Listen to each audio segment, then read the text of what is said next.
The wind will pick up out of the northwest. Wind chills below zero by sunset, and on our way there, some snow showers and squalls possible once again. So it's a very similar weather forecast to what we had yesterday. Watch for spots of tough travel this afternoon, but the big difference is the temperature crash that comes with it, which may lead to some icier conditions late in the day today. So temperatures this afternoon only in the teens and 20s. And the wind picking up steadily out of the west and northwest as we move along. Wind chills dropping below zero by about 6 p.m. tonight, and the core of the coldest air will be here early tomorrow morning. This is a forecast for the Champlain Valley. Wind chill around 25 below zero and staying pretty cold through early tomorrow afternoon.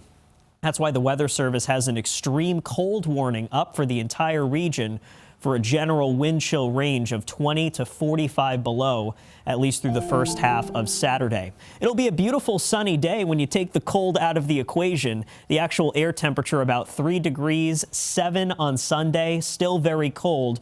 More clouds rolling in, and then we get the snow in here in the mid to late afternoon. So Sunday morning, pretty quiet, some high clouds moving in, but if you have anything going on Sunday morning, you should be fine.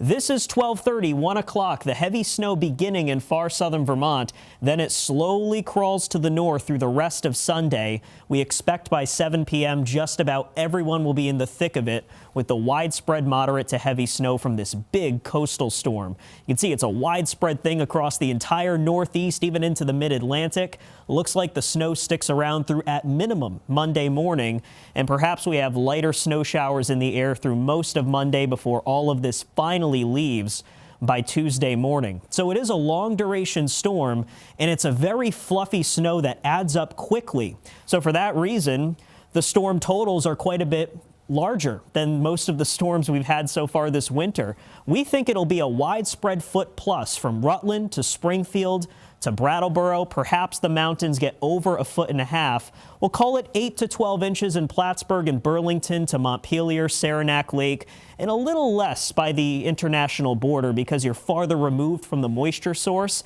Some of that dry air may eat away at the northern edge of the storm. But I would certainly check back through the weekend. This storm has been real difficult to forecast, and I would expect more changes going into Monday. Going through the rest of next week, staying colder than normal. Not a single day above freezing all the way through next weekend. High temperatures